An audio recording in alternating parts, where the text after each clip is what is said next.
Здравствуйте, дорогие друзья! Я приветствую вас на очередной лекции канала «Жизнь после жизни есть, я знаю», который посвящен доказательствам жизни после смерти и устройству потустороннего мира, куда каждый из нас попадает по завершении своего земного пути, где и воссоединяется с ранее усопшими родными и любимыми и продолжает бесконечное путешествие по нашей прекрасной и удивительной Вселенной. Если вам нравится то, что мы делаем, вы можете поддержать работу нашего канала донатом по ссылке в описании видео. Благодаря вашей поддержке наши ресурсы остаются бесплатными для всех. Большое вам спасибо!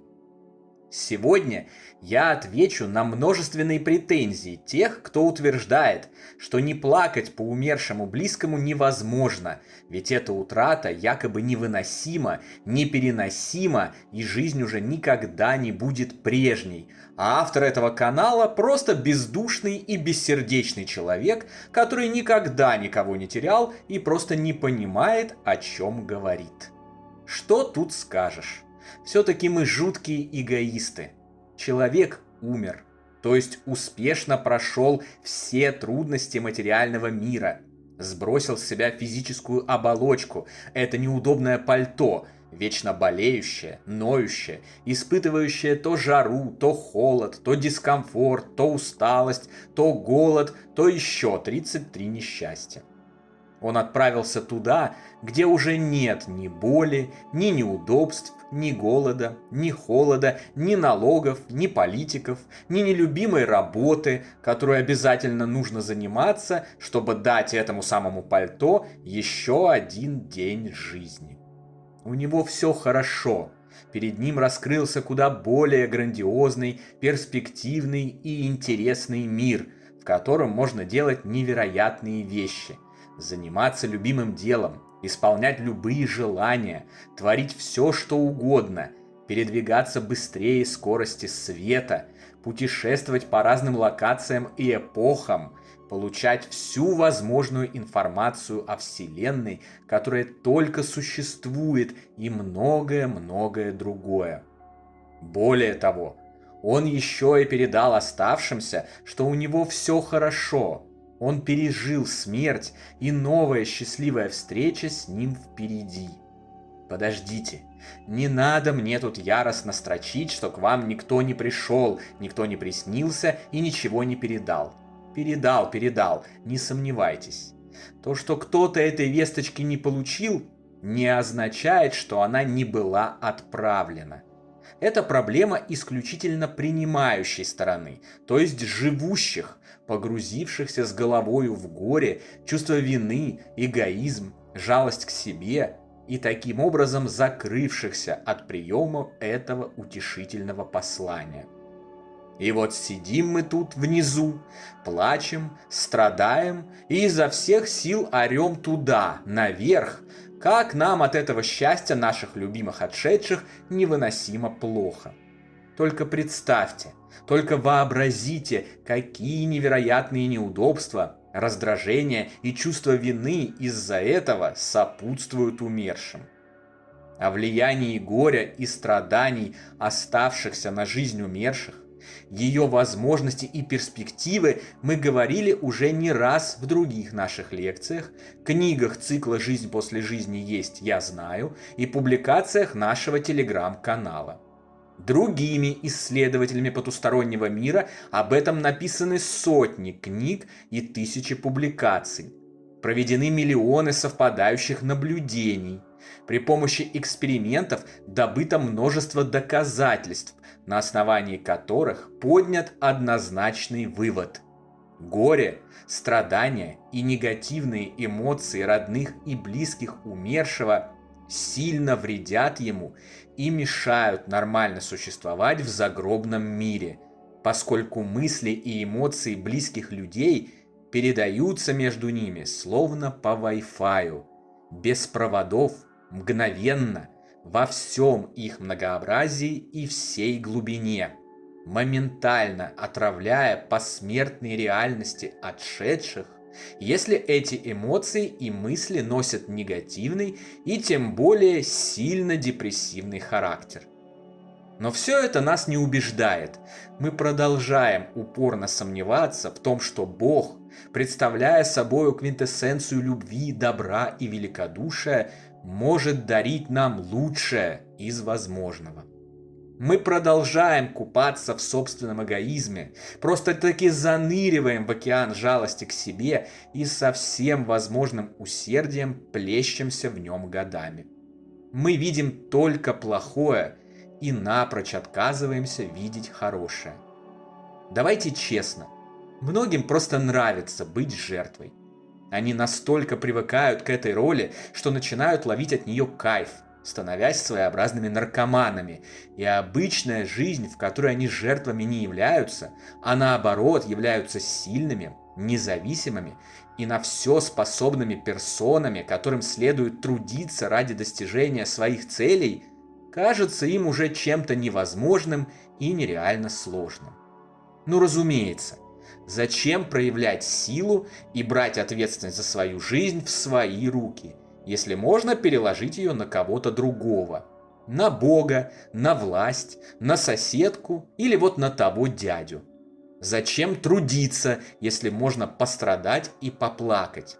Это же так удобно, и главное, не требует никаких усилий.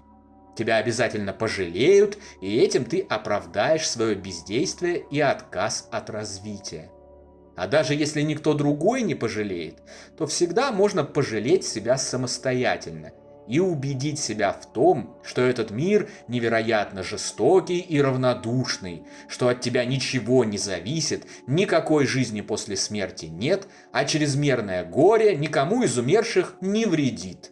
Тем временем, чтобы убедиться в том, что горе и страдания любимых причиняют покинувшему физическое тело духу ужасные страдания, вовсе не нужны никакие исследования потустороннего мира, спиритические сеансы, отчеты об околосмертных переживаниях и прочие так называемые паранормальные явления. Получить доказательства этого может абсолютно каждый. Когда мой самый близкий человек, уже знакомый постоянным зрителям этого канала Даня, был еще жив в своем последнем воплощении, мы, его родные люди, страшно переживали из-за выпавшей ему онкологии, понимая, что опухоль в 11 сантиметров с метастазами практически не оставляет ему шансов задержаться на одном уровне с нами еще хоть сколь-либо долго.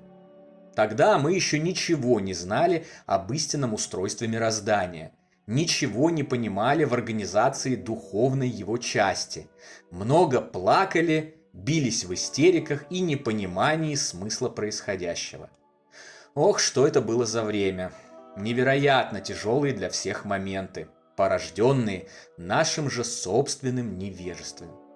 А когда Даня видел наши страдания и слезы, он очень сильно расстраивался из-за этого.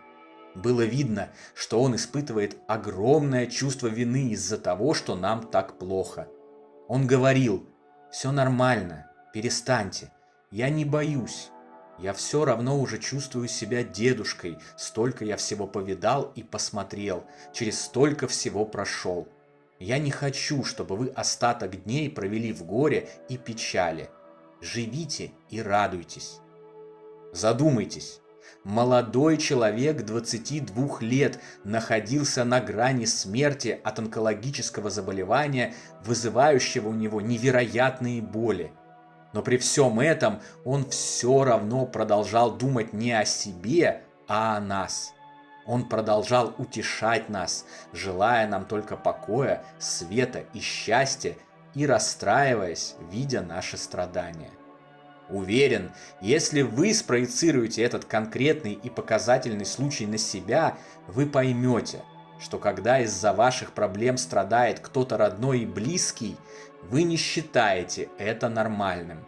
Для вас это является чем-то неправильным, тем, что в лучшем случае причиняет вам дискомфорт и раздражение, а в худшем – огромное чувство вины за то, что из-за вас мучаются те, кого вы любите. Здесь все очевидно. Если человек воплоти страдает из-за того, что его родные и любимые горюют, значит совершенно точно перешедший порог между мирами дух умершего человека испытывает те же самые эмоции, только во много крат обостренные, так как нет уже у него сдерживающего силу мысли покрова плоти и мозга, редуцирующего духовные проявления в плотном мире трех измерений. Любое, даже единичное наше страдание по ушедшему близкому – это игла в его сердце. Когда мы страдаем постоянно, день за днем, месяц за месяцем, мы словно Джон Рэмбо расстреливаем любимых людей из иглометательных пулеметов 24 часа в сутки, 7 дней в неделю, 365 дней в году. Разве это нормально?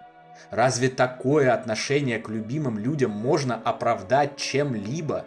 Какими-то мелкими и временными неудобствами физического мира, нашим мнимым одиночеством, зависимостью и неспособностью сосредоточить свою жизнь в собственных руках, несколькими жалкими годами или пусть даже парой-другой десятилетий разлуки, и то иллюзорной, поскольку наши родные души на самом деле никогда не покидают нас, и только мы сами своим отчаянием и неверием не даем им пробиться к нам и показать это.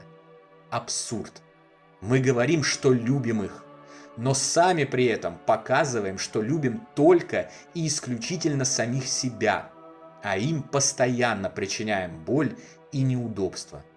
Это не любовь, это эгоизм и себялюбие, тогда как истинная любовь всегда устремлена ко благу того, кого ты любишь.